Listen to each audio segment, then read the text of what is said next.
Правда.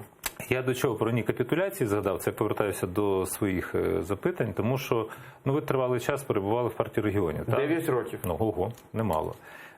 Невже ви тоді не бачили, до чого веде ця політика партії регіонів? Вона не єднала Україну ні в який спосіб.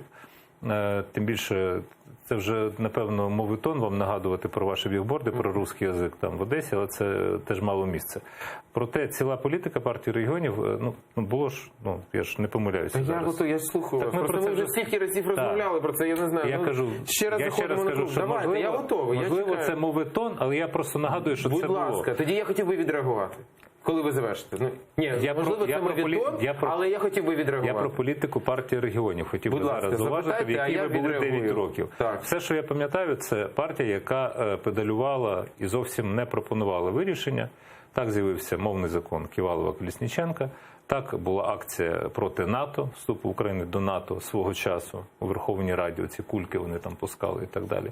Так були імплементовані і підписані харківські домовленості, Можна я вже відреагую? я зараз закінчу, це ж не завершення, які призвели в кінцевому результаті до війни, до анексії Криму і війни на Донбасі. Тому що це була послідовність кроків, тобто відстоювання інтересів противника, потенційного противника Москви.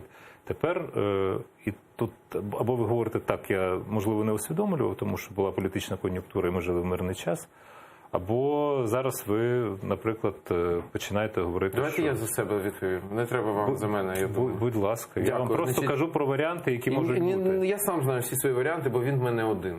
Я зробив багато помилок. І історія в партії регіонів – це теж є моя помилка. І треба було виходити з неї раніше, це однозначно. Я, до речі, але я хотів би звернути вашу увагу на декілька речей. Перше, я вступав в партію регіонів, коли вона була опозицією. Вийшов з неї, коли вона була владою. Треба було виходити раніше, правда, але я вийшов тоді, коли Янукович знаходився на вулиці Банковій, а не ще ні десь там втік. Друге, я ніколи в партії регіонів не був ні народним депутатом, ні якимось там провідним діячем.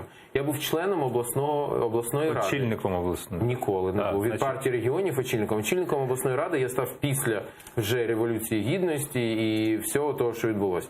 Значить, я був звичайним депутатом обласної ради. Жодного разу в своєму житті я не зустрічався з Віктором Януковичем, особисто не спілкувався. Я кілька разів був там на відстані декілька метрів від нього, але жодного разу навіть з ним не говорив.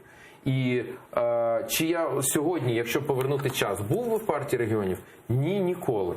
Чи я тоді зробив свої помилки? Так, я зробив. Але, на мою думку, коли настав час Х і проти моєї держави почалася війна, я абсолютно зробив чіткий вибір, і я цей вибір відстоював. І відстоював, я вже про це казав, в тому числі і з ризиком для власного життя. Все. Тобто, далі я пішов на вибори, я зараз був на виборах, де на окрузі, не по списку, ніяким іншим чином, де люди мені дали мандат бути в Верховній Раді. Я розумію, що мажоритарка, тому що я кажу народний депутат від півночі Одещини. Я пройшов свій шлях, тобто я дякую своїм виборцям, вони мені вибачили ці помилки, які я зробив. Я дуже сподіваюся, що я їх не зроблю надалі в своїй політичній кар'єрі.